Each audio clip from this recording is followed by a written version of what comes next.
Hello student, welcome to Atul education. तो friend I hope आप लोग का पेपर हो गया, तो काफ़ी अच्छा पेपर गया रहेगा। देखते हैं कि आप लोग के कौन से ऑब्जेक्टिव क्वेश्चन आपके राइट है, कितने रॉन्ग है। एक बार आप लोग मैच कर लो। यहाँ पे देखते हैं कि कौन से क्वेश्चन आए थे, किस टाइप के क्वेश्चन आए थे और ऑब्जेक्टिव में कौन सा क्वेश्चन राइट है, रॉन्ग है। तो चलो फ्रेंड हम लोग स्टार्ट करते हैं।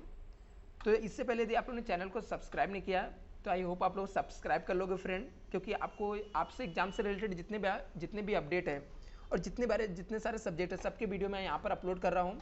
अभी नेक्स्ट आपका एग्जाम एक्सपोर्ट का है, तो उसके भी इंपॉर्टेंट क्वेश्चन यहाँ पर मैं अपलोड करने वाला हूँ।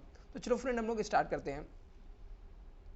सबसे फर्स्ट यहाँ पे क्वेश्चन दिया गया था, मल्टीपल चॉइस क्वेश्चन पूछा गया है, 10 मार्क के लिए पूछा गया है। टोटल 12 क्वेश्चन है, कोई भी 10 करना है। तो मैं हमेशा आपको बोलता हूँ 12 के 12 आपको अटेम्प्ट कर लेना है। जैसे यहाँ पे सबसे पहले दिया था सूरत ग्राम पंचायत क्या है, तो सूरत ग्राम पंचायत जो है वो लोकल अथॉरिटी है। सूरत ग्राम पंचायत क्या है, लोकल अथॉरिटी है। नेक्स्ट यहाँ पे दिया है, for the newly setup business previous year can be, बोलता है कोई बिजनेस नया सेटअप हुआ तो उसका प्रीवियस ईयर क्या हो सकता है, 12 मंथ्स हो सकता है ओनली, या मोर देन 12 मंथ्स हो सकता है, या मोर देन 24 मंथ्स हो सकता है, या 12 मंथ्स और लेस देन 12 मंथ्स हो सकता है। तो इसका राइट ऑप्शन रहेगा 12 मंथ और लेस देन 12 मंथ्स होगा। नेक्स्ट यहाँ पे देखते हैं हम लोग क्वेश्चन नंबर जो थर्ड है, लिखा gratuity for non government employ is exempt up to, बोलता है ग्रेचुटी जो है नॉन गवर्नमेंट एम्प्लॉय को कितना एग्जेम्प्ट है, तो 10 लाख रुपीज़ क्या होता है नॉन गवर्नमेंट एम्प्लॉय को एग्जेम्प्ट है। बट गवर्नमेंट ने रिसेंट चेंज करके इसको 20 लाख किया है, बट आपके सिलेबस में अभी तक 10 लाख दिया है, तो इसका 10 लाख राइट ऑप्शन होगा। लिखा है employer contribution to regional provident fund is allowed up to, maximum कितना रहता है 12% तक अलाउड है। इन केस इस पर डाउट रहेगा तो आप लोग एक बार बुक में चेक कर लेना, बट 12% होगा। क्वेश्चन नंबर जो 5 है, क्वेश्चन नंबर 5 यहाँ पे, in the case of under the head of income from house property the municipal tax will be allowed deduction only if it is the paid by owner, यदि expense को owner payment करेगा तो ही deduction allowed है। यदि आप लोग खुद payment का टेनेंट पेमेंट करता है तो अलाउड नहीं रहेगा। लिखा rent from letting out of the open plot of the land marriage is taxable under the head, बोलते हम लोग के पास एक ओपन प्लॉट है जिसको हम लोग ने दिया है, ठीक है, रेंट पे दिया है, तो वो कौन से हेड के अंदर टैक्सेबल होगा, तो होगा इनकम फ्रॉम अदर सोर्स के अंदर टैक्सेबल हो जाएगा। Depreciation is allowed in case, बोलता है डेप्रिसिएशन कब अलाउड है, तो इसका राइट ऑप्शन होना चाहिए tangible and intangible assets. Tangible intangible assets इसका राइट ऑप्शन होगा, बट इन केस आपको कुछ डाउट रहेगा तो मुझे कमेंट करके बताना। आगे लिखा है यहाँ पे, gift receive from non relative, बोलता हम लोगों ने गिफ्ट रिसीव किया किससे, नॉन रिलेटिव से, ऑफ ₹50,000 इज टैक्सेबल, क्या होगा, टैक्सेबल होगा, नॉन टैक्सेबल होगा, बिजनेस एक्सपेंडिचर रहेगा, अब बिजनेस रिसिप्ट रहेगा, तो ये क्या हो जाएगा, नॉन टैक्सेबल हो जाएगा। यदि हम लोग गिफ्ट रिसीव करते हैं किससे, नॉन रिलेटिव से 50,000, तो क्या हो जाएगा, नॉन टैक्सेबल हो जाएगा। लिखा मिस्टर निसी spend 5,000 on the medical treatment, बोलता मिस्टर निसी ने 5,000 रुपये मेडिकल ट्रीटमेंट के लिए दिया। The dependent brother with physical handicap up to extend 65%, अभी 65% बोल दिया है डिसेबल, इसका मतलब 75,000 क्या हो जाएगा, डिडक्शन मिल जाएगा, 80 के अंदर डिडक्शन मिल जाएगा। नेक्स्ट हम लोग देखते हैं सैलरी, लिखा है salary of member of parliament is taxable under the head income from other source, head के अंदर salary of member of parliament क्या होता है, टैक्सेबल होता है। नेक्स्ट यहाँ पे लिखा bonus to employ is taxable in the year, बोलता है बोनस जो रहता है वो कौन से बेस पे टैक्सेबल होता है, रिसिप्ट बेस पे होता है। आपको पता रहेगा हम लोगों ने सैलरी के अंदर सम किया था कि जो हम लोग का रिसिप्ट होता है उसके बेस पे क्या होता है, टैक्सेबल होता है। नेक्स्ट यहाँ पे देखते हैं, यहाँ पे थोड़ा सा PDF प्रॉपर नहीं है, बट मैं रीड करके बता देता हूँ। Professor Pathak with the employ with the AG college of commerce received exam remuneration of 5,300 during the previous year, amount should be taxable under the head, तो इनकम फ्रॉम सैलरी के अंदर क्या हो जाएगा, टैक्सेबल हो जाएगा। आप लोग मुझे कमेंट करके बताना फ्रेंड कि जो आपके 20 मार्क के ऑब्जेक्टिव है ना उसमें से कितना आप लोग राइट करके आए हो, और कुछ डाउट रहेगा तो भी और आपको कुछ नया रिक्वायरमेंट रहेगा तो भी मुझे कमेंट करना है। अभी देखते हैं ट्रू फॉल्स के अंदर, यहाँ पे भी आपको 12 दिया तो कोई भी 10 आपको अटेम्प्ट करना है। Deduction entertainment allowance is available to all employ, बोलता है डिडक्शन जो रहता है वो सबके लिए अवेलेबल है, तो फॉल्स है, सबके लिए अवेलेबल नहीं रहता, सिर्फ गवर्नमेंट एम्प्लॉय को रहता है। Agriculture income is Nepal is the exempt from tax, falls है। यदि इनकम में ही एग्रीकल्चर इनकम फ्रॉम इंडिया से रहता तो एक बार एग्जेम्प्ट हो सकता है, बट यहाँ पे नेपाल बोला तो आपको टैक्स देना पड़ेगा। Deduction under section 80 is the available to Hindu undivided family, बोलता है जो डिडक्शन है 80 का वो अवेलेबल है किसके लिए, हिंदू अनडिवाइडेड फैमिली के लिए। ये क्या है, फॉल्स है, ये इंडिविजुअल के लिए रहता है, अनडिवाइडेड फैमिली के लिए नहीं रहता है।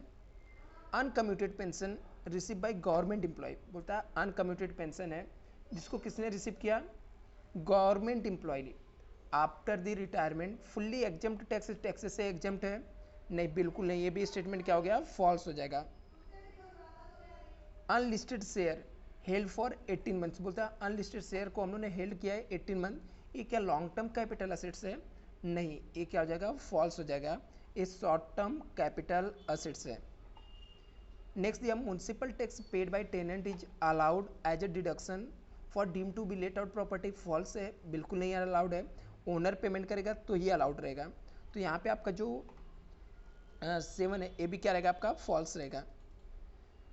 यहाँ पे लिखा है cost inflation index applicable for transfer expenses incurred for on transfer of capital assets, capital assets बेचते समय, ट्रांसफर करते समय यदि कोई ट्रांसफर एक्सपेंस किए तो उसके अंदर आएगा क्या, तो फॉल्स है, उसके ऊपर कॉस्ट इन्फ्लेशन इंडेक्स नहीं आता है।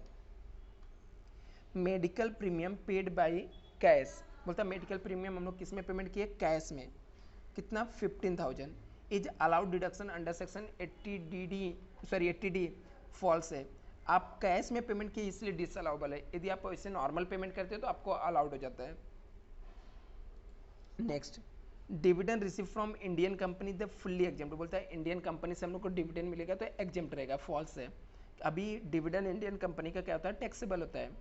आगे लिखा है income from sub letting house property the taxable under the head of income from other source, तो ये क्या है, ट्रू है, सब लेटिंग अदर सोर्स के अंदर ही टैक्सेबल होता है। Capital gain on transfer of depreciation assets, depreciable assets always short term capital, एक मिनट इसको पूरा क्वेश्चन दिख नहीं रहा, देख लेते हैं क्या लिखा है। Capital gain on transfer depreciable business assets is always short term capital gain, true है, ये भी क्या है, ट्रू है। आगे लिखा है Tirumala Tirupati Devasthanam temple is the example of artificial judiciary person है, तो ये भी क्या हो जाएगा, ट्रू हो जाएगा। इसको हम लोग आर्टिफिशियल जुडिशरी पर्सन के अंदर ही हम लोग ले सकते हैं। क्वेश्चन क्या पूछा है, 2A आपको यहाँ पे दिया है, सैलरी से रिलेटेड है, सैलरी के आइटम है और इनकम फ्रॉम अदर सोर्स के आइटम मुझे दिख रहे हैं, तो ये आ जाएगा आपका। और 2 का B जो होता है आपका हाउस प्रॉपर्टी दिया है, एकदम सिंपल सा। और इसके बाद ये दोनों क्या था, ऑप्शन में था क्या, 20 मार्क्स। इसके बाद क्वेश्चन नंबर 3 का ये है, ठीक है, ये आपका बिजनेस एंड प्रोफेशन से पूछा और करके वापस से बिजनेस एंड प्रोफेशन ही पूछा है। तो ये PDF आप लोग देख लेना कि प्रॉपर है कि नहीं, क्योंकि ये मैंने PDF किसी और से मांगा हो तो हो सकता है PDF ऊपर नीचे हो सकता है।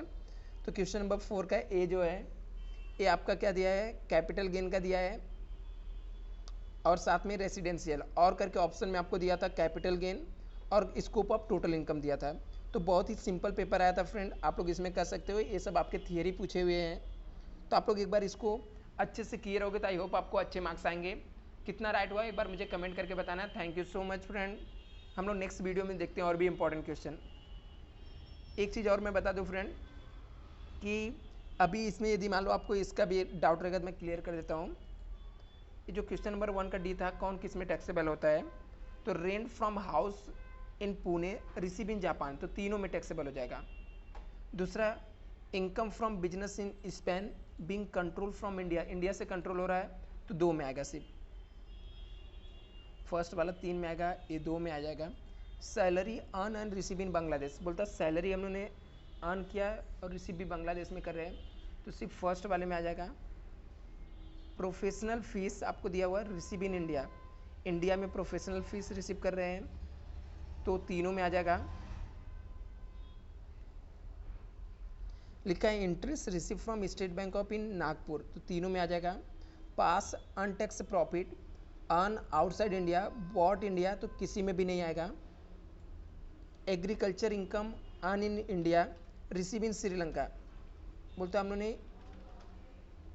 अरे यार agriculture income earn in India receive in Sri Lanka, India से अर्न किया तो तीनों में आ जाएगा। Dividend from American company receive in Rome, ठीक है, डिविडेंड फ्रॉम अमेरिकन कंपनी से है, ठीक है, और रिसीव हम लोग कहाँ पे किए हैं, रोम में किए, ठीक है। डिविडेंड फ्रॉम अमेरिकन कंपनी रोम, बाहर की इनकम बाहर रिसीव हुआ, इसका मतलब फर्स्ट में आ जाएगा। तो ये आपके पूरे एक्सप्लेनेशन थे। इनकेस आपको कुछ भी डाउट रहे तो आप लोग मुझे कमेंट करके बताना, मैं ट्राई करूँगा नेक्स्ट वीडियो में आपके और भी एक्सप्लेनेशन देने के लिए। Thank you so much friend.